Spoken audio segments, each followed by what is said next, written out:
Let me tell you what money chaos is. It's a mess and it's a tax. A time tax, an attention tax, a decision tax, and yes, a fee tax. If your money life feels like 37 tabs are open in your life and half of them are playing music that you can't even find, then this episode is for you. Today, I'm naming what money disorganization is stealing from you. And then we're going to fix it in the only order that actually works. Triage, anchors, clutter, and then command center. Not because it's cute, but because it's efficient. Hello, my money moguls in training. Welcome back to another episode of the Do.Different.Better Show, where we take wealth wisdom for everyday people. I'm your host, Elaine Rasmussen, and today we are going to be talking about how you sometimes somehow get blindsided by a $37 charge from an app that you swear that you deleted. And you might be feeling some kind of way about that. You're not irresponsible, you're overloaded. And overloaded systems don't need more shame. They need design. Now, here's a quick call to action right up front. If you want the schedule that turns this whole episode into a repeatable routine, download the 12-month wealth calendar at Do.Different.Better.com. We're going to make sure we make that available. And make sure you're subscribed on YouTube and you're following at Do Different Better or Do Better with Elaine on Instagram and LinkedIn, because I'm going to clip the key parts of this episode so you can keep coming back to them without re-listening to the whole entire show if that's not your jam. Now, let's get into the first segment, which is really going to be talking about the cost, right? Because you're not going to fix what you actually don't respect.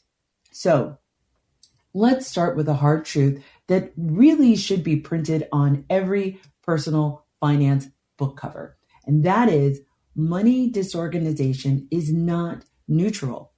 It doesn't just happen. It takes. It steals time, it steals attention, it steals peace, and it actually steals opportunities. And the worst part, it steals in small increments. So you don't even notice until you're exhausted or your hundreds of dollars of expenses that you didn't even realize were happening. And now it's too late to get that money back. Here's what chaos looks like in real life. Multiple bank accounts because you opened one for a bonus and then you never closed it. And now the fees that were at one point in time, waived are now kicking in. Auto pays that might be scattered across cards or apps or services, and checking accounts like they're confetti at a parade. Maybe it's an old 401k you keep meaning to roll over, but never quite do. It's also insurance renewals that hit and you're surprised every year or every 6 months like it's a brand new holiday. It's also password resets as a lifestyle and a constant background hum in your brain that says, I really need to deal with that. And you never seem to get to it. That hum is expensive. It's called cognitive load. And for those of you that are high earners, but maybe not rich yet, the cognitive load is the silent wealth killer. Because you have money coming in, but you also have complexity coming in. And complexity unmanaged becomes chaos. Now, I know some of you are thinking, Elaine, I'm organized, I'm professional, I have a calendar. Yes, you have a calendar for work. You have a system maybe for your clients or customers. You have a project plan for other people's deliverables. But your money?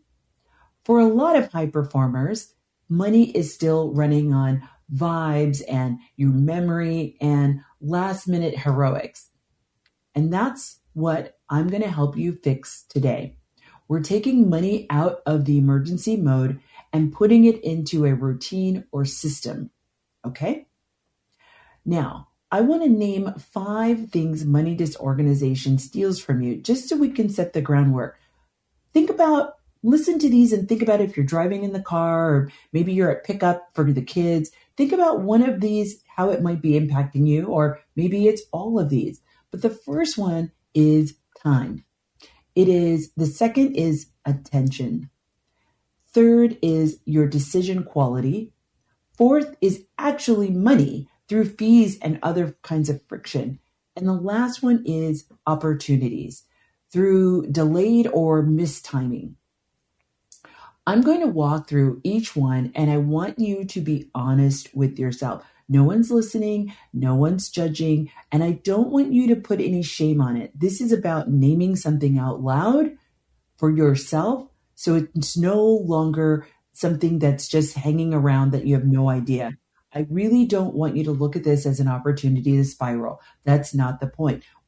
This is a moment where you are just going to be collecting data, okay? So the way that I like to talk about it is, you might be walking around in the room in the dark and you keep bumping into the furniture. The objective of this is not to move the furniture while we're in the dark. The goal is to turn on the lights so we know where the furniture is so we can stop bumping into it. Okay, so that's the goal, right? No shame, no spiraling. All right. So the first one that we're going to talk about is the time tax. Chaos turns simple tasks into scavenger hunts. Think about the last time you've lost to looking for a login. Maybe you sat on hold waiting for customer service. Or maybe you spent 20 minutes searching through your email for a statement or a confirmation or a tracking number, and you're digging through transactions to figure out what a charge actually is, or redoing the same task because you didn't document it the last time. And the classic, I'll handle it later, becoming, I need to handle it right now. Now, here's a question. How many hours a month do you spend on money chores that you didn't even plan for? Maybe again, it's looking for that receipt because you need to prove that you actually bought a thing because now you're trying to get a refund. Not planned money time. I'm talking about surprise money time, right? You're like, oh crap, if I don't do this by tomorrow, if I don't do this by Saturday, if I don't do this by a certain time, there's going to be ramifications, usually financial ramifications. Because surprise money time, this is what breaks your routine. And I'm going to say something maybe super bold that's might maybe rub you a little bit the wrong way. If you are constantly losing time to financial admin, you don't have a money problem. You actually have an operations problem. You need a money operating system, not a spreadsheet fetish. And I'm a freak in the sheets. I love me a spreadsheet, right? And you don't necessarily need a new app every time you get motivated. A system is what's needed. This is why chaos is expensive, especially for business owners and professionals, but it's really expensive for everyone, no matter what social economic class you're in. And that is because time is not just time. Time is actually capacity. Time is actually energy. It's the ability to focus on your revenue for your business, your creativity, your family, your health, and quite possibly your leadership. When money steals time, it steals your highest value work.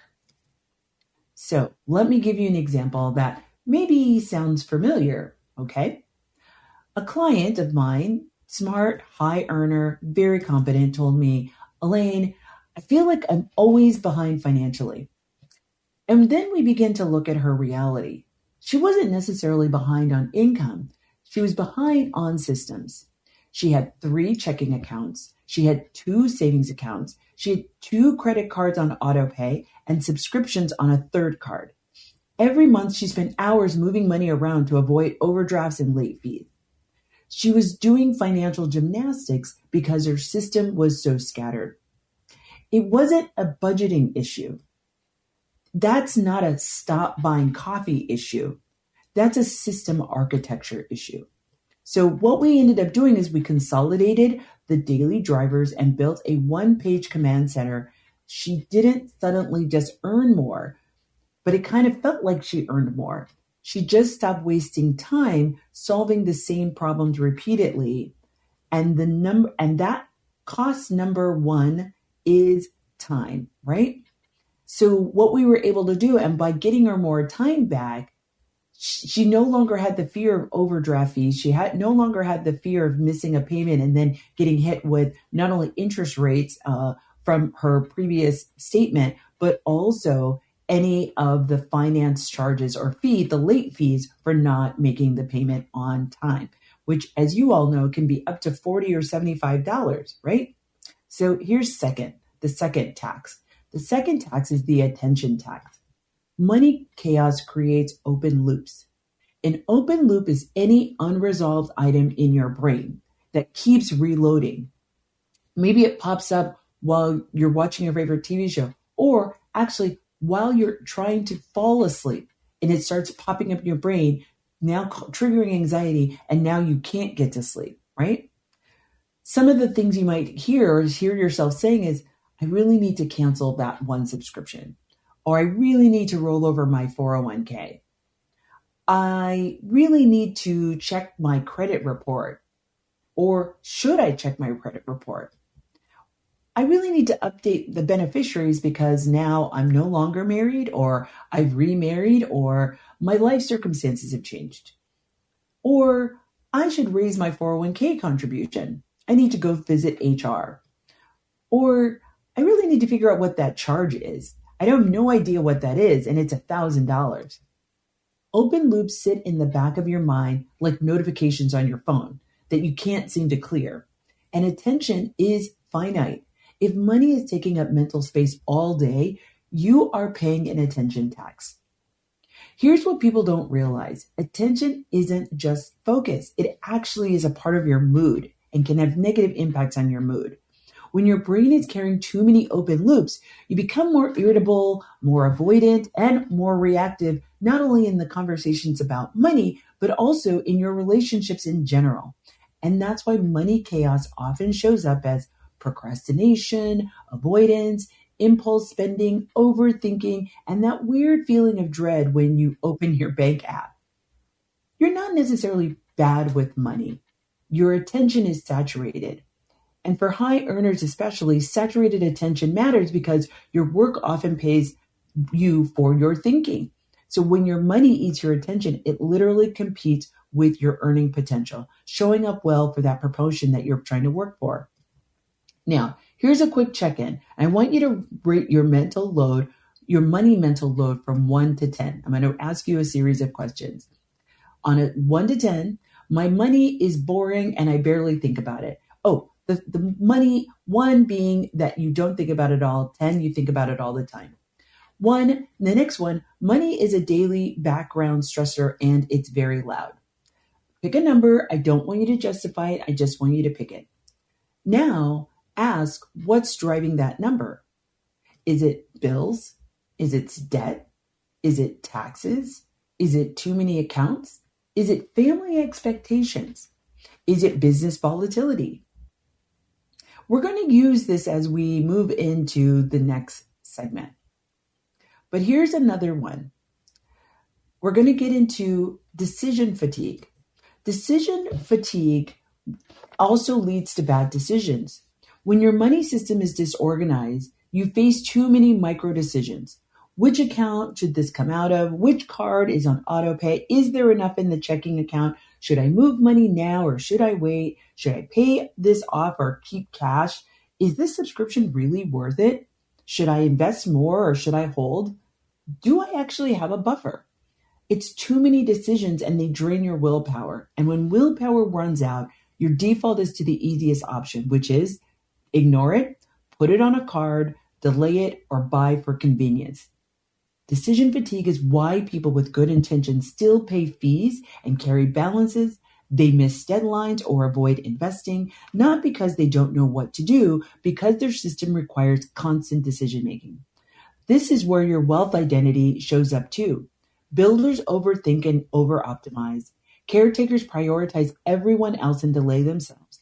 Maximizers stack decisions and try to solve everything all at once. and minimalist strategists avoid because the decision load feels so oppressive. Different identities, same outcome. Chaos stays in charge. And here's the punchline. Wealth is built through repeated good decisions, not perfect decisions, repeated good decisions. If your system makes good decisions hard, it will slow down your wealth building, even if your income is high. Now, the fourth one is actually impact on dollars, the obvious costs, right? Because it's not just about spending too much, it's the hidden costs like late fees, overdraft fees, interest charges, subscription zombies, duplicate services, paying for tools that you don't even use, paying for speed because you're exhausted.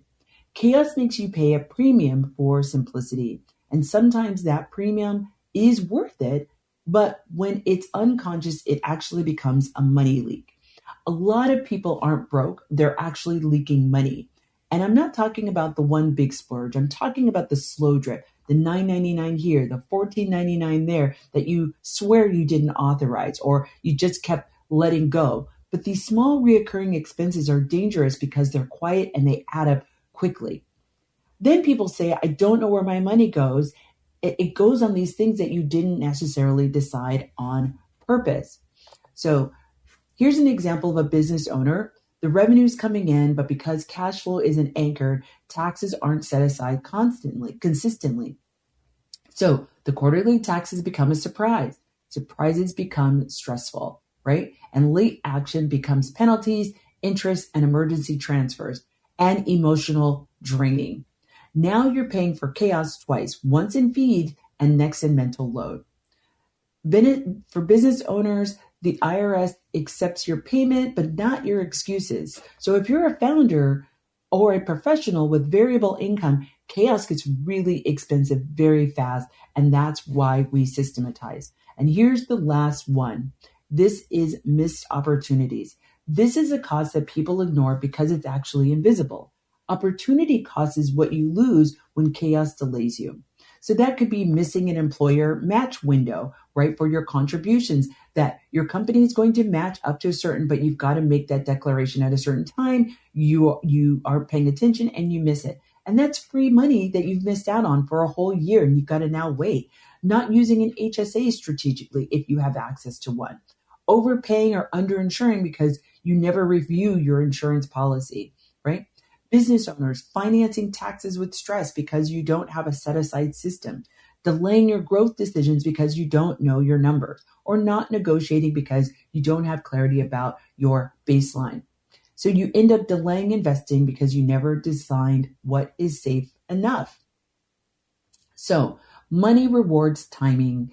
Chaos makes you late. So here's a principle I just want you to really start to take in. Late is expensive. Yes, late fees are obvious, but the bigger cost is the compounded effect and the delay of what you're actually doing. And be really clear about what is causing that delay. Are you confused? Because confusion can cause avoidance, and avoidance causes more lateness. And this is why our fix order always starts with triage and clarity first, right? So as we start to close this out, I'm hoping that this is starting to resonate with you and you start to think about what might be impacting me. How might I be thinking about this? What seems to resonate with me? Am I paying a time tax? Am I paying an attention tax? What might I be experiencing, right?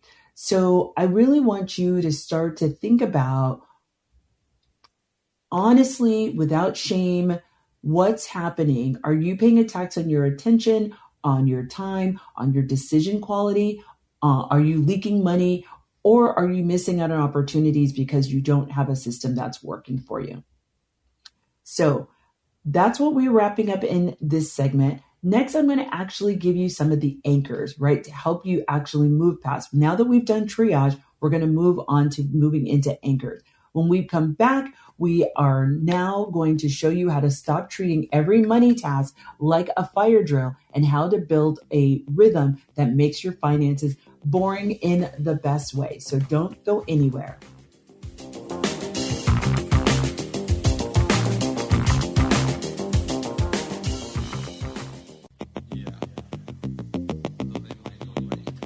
back to another episode of the Do Different Better Show. I'm your host, Elaine Rasmussen. In segment one, I named a very core truth, which is chaos is a tax. It's a tax on your time, your attention, your decision quality, your dollars, and missed opportunities. Now we do the part your nervous system has been waiting for. We're going to replace chaos with a system, starting in the order that actually works, right? So remember, segment one, we talked about triage. Now it's step two, which are anchors. And I want you to hear me very clearly. We are not fixing everything today, but we are creating a structure that makes fixing everything possible, okay? If you want a schedule that turns this episode into a routine, you can download the 12-month wealth calendar at Do.Different.Better.com. The calendar is the bridge from I know what to do to I actually do it. All right.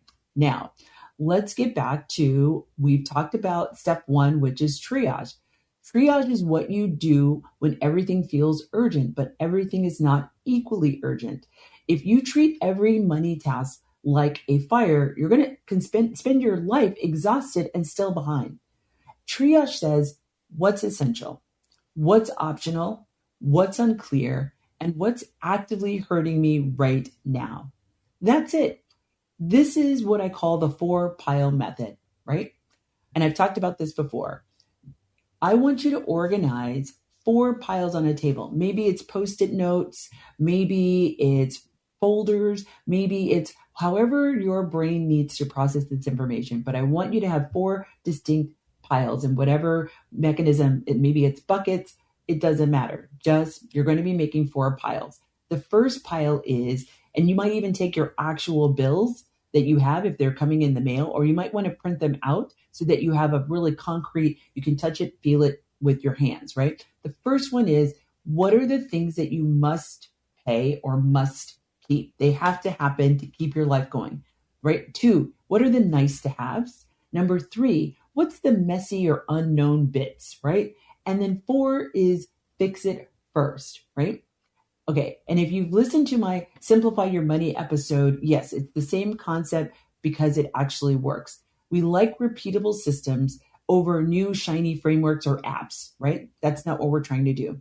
Now, you might be listening to this while you're driving, so obviously don't do this now, but you can hit the replay button and save this for later or bookmark it so that you can put some time on your calendar. Maybe it's Sunday while you're drinking coffee, or maybe it's after worship, or maybe it's Friday afternoon after you've opened up a glass of wine, right? Whatever your deal is, but make sure you come back to this and actually listen to the episode and walk through it.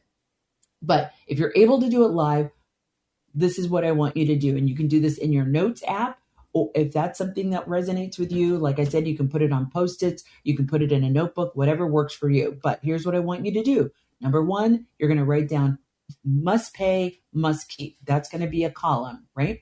Then you're going to have nice to have, that goes in another column, or maybe another page of paper. You're going to write down messy and unknown, and then you're going to have the next one, which is fix first. Now, here's the key. You are not categorizing every single transaction. You're actually categorizing your life. We're going for clarity and not for perfection. So in pile 1, this is your baseline reality, that stuff that keeps your life functional. These are things like your mortgage or your rent, your utilities, your car insurance, any minimum debt payments that you have to do, any childcare or other expenses. Maybe it's alimony, maybe it's anything for your child that you have to do. It's your phone, anything that's essential for work, and your primary bank account and your primary code if you have one that you use constantly and consistently. If missing it causes immediate consequences, it belongs here, right? If missing it causes immediate consequences, it belongs here. And I'm going to say something to my caretakers. Must pay does not mean everyone's needs. Must pay means keeps your household stable. If you are supporting other people, that may go into a separate category later, but today we start with your baseline. So pile number 2, it's your nice to have. Those are the things you can pause without the world ending, right? These are subscriptions, streaming services, memberships, convenient services, upgrades, all those things. This isn't, let's not classify this as bad spending, but let's call it optional spending. The problem isn't that you have nice to haves. The problem is when you can't see them and they become invisible obligations. Nice to have becomes must pay when money is chaotic, and then you feel like you have no room even when you actually have the income. Pile number 3, your messy and unknown category. This creates a lot of mental load. These are old accounts that you rarely check. Maybe it's your 401k from a previous employer. Maybe it's a couple of 401ks from a couple of previous employers. Maybe it's charges that you don't recognize. That happened to me literally. So you're not the only one. This is, you can have a system and then you just kind of fall away. But I just was looking at my credit card statement from a couple of months ago because I was looking for something else and saw $1,000 charge. And I was like, wait, what? Huh? And so I experienced this too. And so, that's what made me actually want to create this episode. I'm like, oh, if I'm having this situation, I'm sure other folks are having this situation. And now it's something I got to deal with. I got to go and sit on the phone. I got to call the company. I got to make sure that that is unsubscribed, all of the things. Or I got to look to make sure, is there a credit for when I canceled? And if I didn't, then of course I got to go and make a phone call, right? Now this is all time. I could be doing something else, right? So you're not the only one. I'm not perfect either. It happens to all of us, but it's something that we got to take care of, right? This pile is not about shame. The pile is normal life because busyness is with complexity just creates these messy challenges that you overlook, right? The goal today is not to solve the messy and the unknown because we're just here to name it, because fear thrives on ambiguity and vagueness. So now let's move on to pile 4. This is your fix it first pile, right? Fix first is anything that is actively costing you money, credit, or peace right now. So maybe it's overdraft fees, maybe it's late fees, maybe it's a high interest card balance that you've actually been ignoring. Maybe it's a couple of missed payments or an auto pay that bounce. Maybe it's accounts whose fees that you don't really need. And it's anything with an urgent notification, right? Fix first is not the biggest project. Fix first is the most urgent leak, right? And here's a rule I need you to follow. Pick one fix first item, just one. Because if you pick 7, you'll do none and then you'll spiral and we're right back here where we started, right? So here's a 10-minute triage process. Open your primary bank account, right? Once again, if you're listening to the show at home, you can do this right now on your phone, most likely. Then I want you to scan the last 30 days. Usually most bank apps, that's automatically what you're going to see is the last 30 days of activity. Then I want you to open up your primary credit card and scan that for the last 30 days. As you scan, you're not doing math, you're doing sorting. You're noticing what you're seeing. And are you seeing a pattern? Is there something that you saw that shouldn't be there, right? So you're asking, is this a must pay? Is this a nice to have? Is this a messy unknown? Or is this a fix first, right? And I want you to notice something when people do this, their stress often drops immediately. Not because they have more money, but because they have clarity. Clarity is actually calming. It's calming to the nervous system, right? Now, here's your wealth identity check because you're going to triage differently depending on who you are. So for those of you who are builders, you will want to make this a spreadsheet with conditional formatting. Don't. Keep it a little messy and fast just for the moment. I just want you to have a different experience.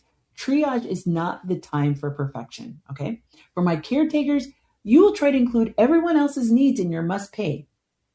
For today, you are not functioning as the Federal Reserve, right? Put family support in the nice to have or a separate note. We'll handle that later. And for my maximizers, you will see fix first and want to fix everything. Pick one because we are sequencing. I need you to be sequencing now, right? And for my minimalist strategists, you will want to avoid looking at the messy and unknown because it just gives you the ick, right? Your only job today is to name it. Naming it is progress for you, okay? So I've seen people avoid their bank apps for months and then finally take a look and be like, oh, it's not as bad as my imagination. Your imagination will always charge you a higher interest rate than your reality, right? It'll always make it worse than what it actually is. So triage is now stop paying the imagination fees. And at the end of the triage, you should have a short list of must pay, nice to have, messy unknown, and one fixed first item selected. And that's it. So now let's get into the anchors. Anchors are part of the system you can rely on even when life gets messy. Anchors reduce your surprise. Anchors reduce your decision fatigue. Anchors are the reason bills don't jump up and scare you. So anchors make money predictable, right? So here's anchor number one. Have one primary banking checking account, right? Choose one checking account where your income lands and your core bills leave, right? Everything on our must-have list, they're all come out of that bank account, right? So some of you have multiple bank accounts. This is not what we're doing, right? So we'll pick one, and then we're going to anchor by everything going, all of our must-haves are going to come out of that account. Here's the rule. Personal finances need a primary checking account, right? Period. So now we're going to move into anchor two. Pick a bill pay method. One, not two, not three, not four, not five. One, right?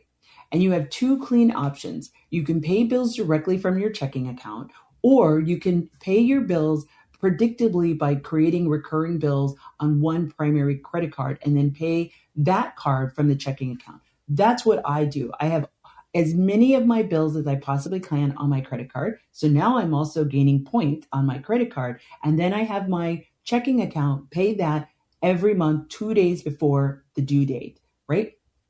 So that's how I do it. Either one of these can work. What doesn't work is missing them across multiple cards and multiple accounts, right? So either it's going to come directly out of your bank account or on a credit card. Now, there are some platforms that bill paying vendors that won't allow you to pay for your things on a credit card. So for those, just have them come out of your bank account, right? That one singular bank account, right? So anchor three is we're going to build the list of 8.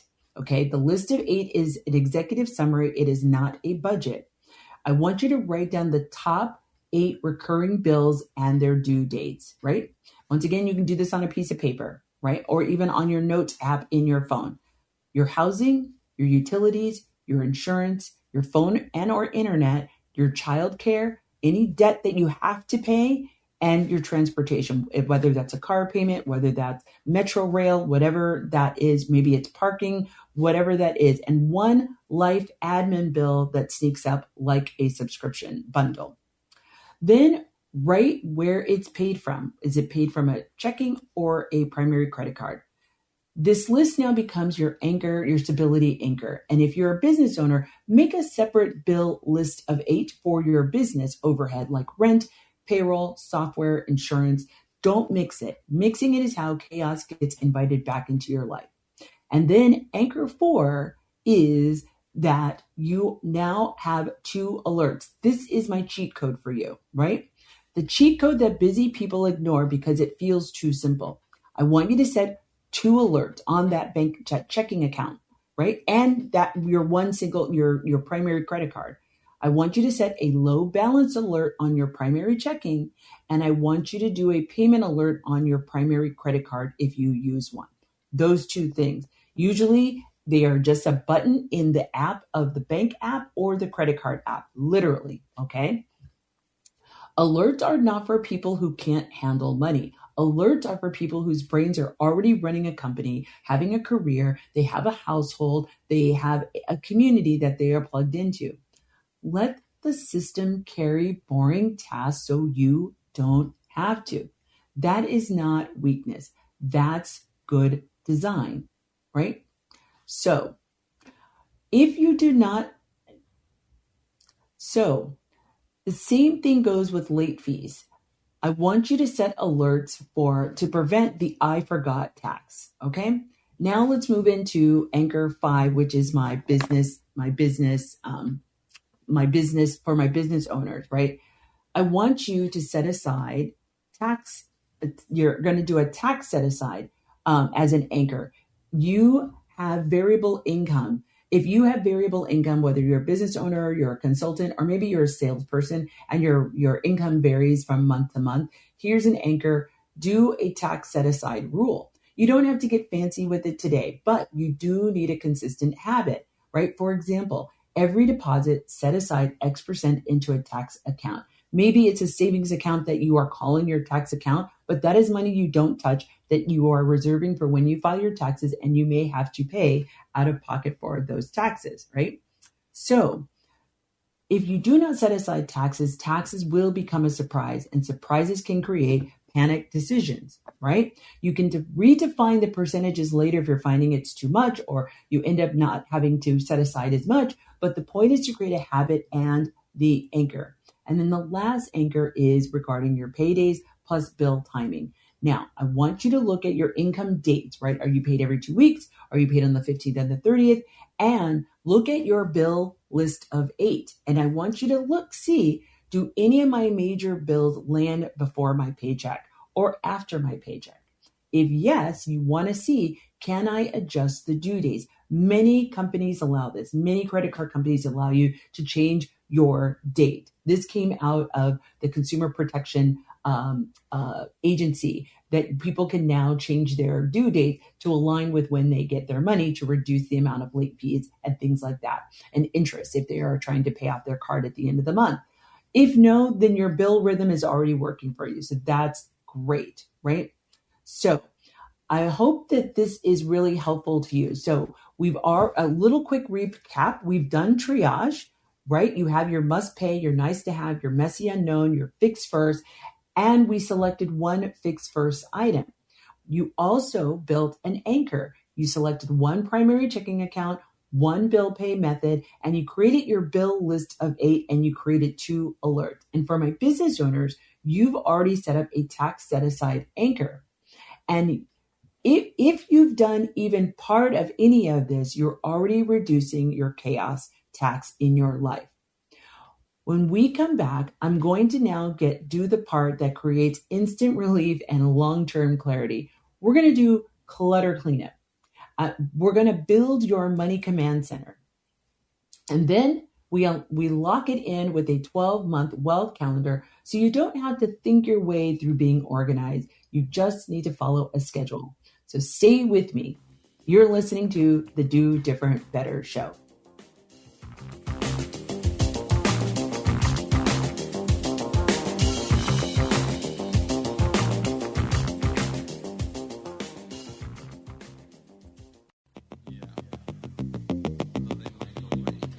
Welcome back to the Do.Different.Better Show. I'm your host, Elaine Rasmussen. In segment 1, we did triage, and in segment 2, we set down our anchors. Now we're going to wrap it up and bring it home. We're going to be doing now your command center and wealth calendar routine.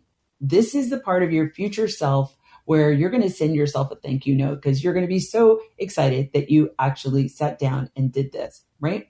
So first, let's talk about clutter is everything that's not essential, right? It's not intentional and it's not being actively managed. We've got to actually clear out the clutter, right?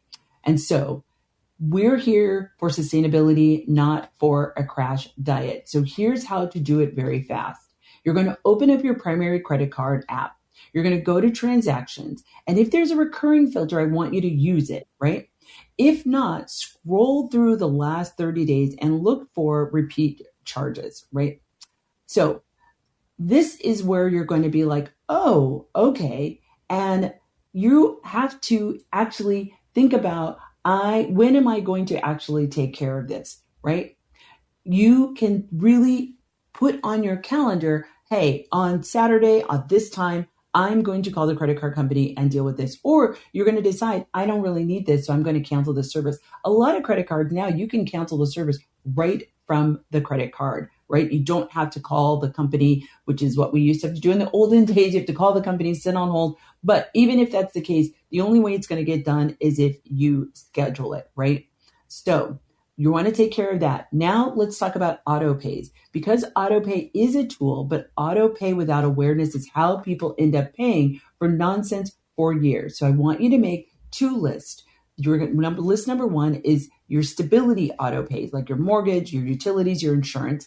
And then number two is your auto pays that are more convenient. These might be your subscriptions, your streaming services, your memberships, your delivery services, things of that nature. The goal is to protect list one and interrogate list two. That's not to say we're going to cancel everything on list two, but this is a matter of looking at it and really going through and being like, okay, is anything here do I want to shift, right? That's a question for you. The whole idea is to actually get rid of any zombie charges. That's really the goal. Zombie charges that are recurring that you don't recognize. And if you've seen one, screenshot it and put it on your messy or unknown follow-up list, right? Do not derail the entire process by going down a long rabbit hole. The point is not to solve every single mystery today. The point is to stop your money life from being an escape room. One more clutter move that makes a big difference. Remove save cards from your two top frictionless spending apps like Amazon, DoorDash, or Uber Eats, whatever your personal weakness is. This isn't deprivation. We're causing friction to prevent more leaking money, right? Friction is how you protect your future self when your present self is tired, right? Or mental load from other things that are really, really important, right? So now let's talk about the command center. A money command center is a single page that answers what's coming in, what's going out, and what matters. It is not a budget. It is not a performance review of your spending. It is not a spreadsheet that requires a finance degree and lots of therapy. It's a source of truth. And a source of truth reduces decision fatigue. So we're going to do this right now. You can grab your notes app or a piece of paper, and I want you to write down Money Command Center.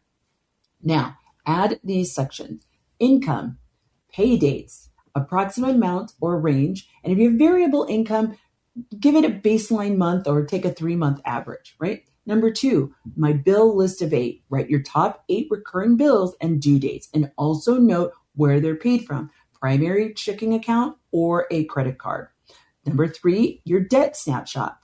3 lines for each, what's the balance, the annual percentage rate, and the minimum payment. If the APR is unknown, write unknown and keep moving. Don't stop, right? 4, here's your savings snapshot, emergency fund tier target, right? Remember we talked about baseline, buffer, and brick house? Write down your current balance and where it lives. Number 5, your investment list, your 401k, your IRAs, your brokerage account. Just list the accounts, not the performance analysis of those accounts. Number 6, your top 3 loose ends. Pick 3 from your messy unknown. Maybe it's an old 401k you need to roll over. Maybe it's a beneficiary update. It's an insurance review. It's an unknown charge, whatever. And then number 7, this week's move 1 action from your fix-it list. That's it. Now, to tie this into your wealth identity alignment, because this is how people actually stick with it. If you're a builder, choose a scoreboard metric, one number that you are going to track. Maybe it's reducing your debt, your total cumulative debt. Whatever it is, pick only one. For my caretakers, I want you to define a baseline protection rule. Bills and savings first, then decide what generosity looks like after. For my maximizers, pick one primary goal for the next 30 days. No stacking, okay? No stacking, right? For my minimalists, reduce decisions, consolidate your accounts, or automate transfers. This is how money stops being random. Your system stops requiring constant choices, right? If you look at this one page and answer, what's coming in, what's going out, and what's my next move, then you're ahead of 90% of the people who earn good money and still feel stress. Now, the last step, the routine. Because if your system only exists when you're motivated, it will disappear when life gets busy. So the goal is not to become a finance hobbyist, right? Where you're thinking about this all the time. The goal is actually to create a rhythm that keeps your finances stable with minimal mental effort. Kind of like if you go to the gym every day or every other day, or if you take a walk, certain times of the day because you know that that's when you need to clear your mind. Whatever that is, we're doing the same thing, but for your money. Because your money should not require actually constant supervision, right? So we're going to start with this 10-minute weekly reset. This is your anti-chaos habit. 10 minutes once a week is all it takes. Number one, you're going to check your balances. Number two, you're going to review your upcoming bills that are due in the next 7 days. And number three, you're going to do a quick spending scan, no judgment. And number four, you're going to pick one action that you're going to do that week. That's it. And because everything's in your command center that you've already built, you don't have to do anything extra. That's why this is only going to take 10 minutes. Might even take less than 10 minutes, right? That's it. If you do this weekly, your money stops surprising you. Then the monthly closeout is 20 minutes once a month. So one, you're going to update the command center because things might have shifted and changed. Maybe you paid off a credit card. Maybe you closed an account because of one thing that you fix every month, right? Two, you got to review your fix it first item. What's the next one you're going to solve for? Then you're going to set one goal for the next month. Is it to get that fix it item fixed? Is it to go and sign up for HSA at your job or increase your contribution of your 401k? And you're going to check one loose end. And this is how you build momentum without burnout, right? Then quarterly, this is where for my business owners and variable income folks, check your tax set aside progress. I want you to review your revenue versus your baseline, and I want you to review insurance coverage and renewals, and I want you to confirm savings tiers still match the season you're in, right? Quarterly is where you prevent expensive surprises. This is why I built the 12-month wealth calendar, because most people don't need more advice. They need a schedule. A schedule turns money into a routine. The calendar includes monthly themes, quarterly checks, annual deadlines and renewals, reminders for insurance, taxes, benefits, and credit checks, and a cadence that keeps you out of last-minute panic mode.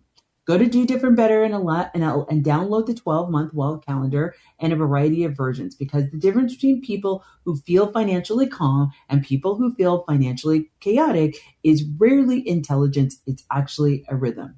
So let's close this out clean. Today, we did the fix order. Triage, we created categories instead of panic. Anchors, we build predictable bill rhythm. We clutter, we stopped leaking and reduced mental load. And then we created our command center, a one-page source of truth and routine, meaning weekly, monthly, quarterly, and an annual schedule. This is how you turn panic into a routine. This is how money stops being random. And this is how you stop paying the chaos tax. If this episode helped you, don't forget to download the 12-month wealth calendar at Do Different Better, but also hit me up on LinkedIn and tell me how this helped you, or hit me up on IG at Do Better with Elaine. And if you're listening on AM 950, you already know we do this every week on Sunday. Money is not supposed to be your second job. It's to help you to do different better. I'm your host, Elaine Rasmussen, and I will see you next time.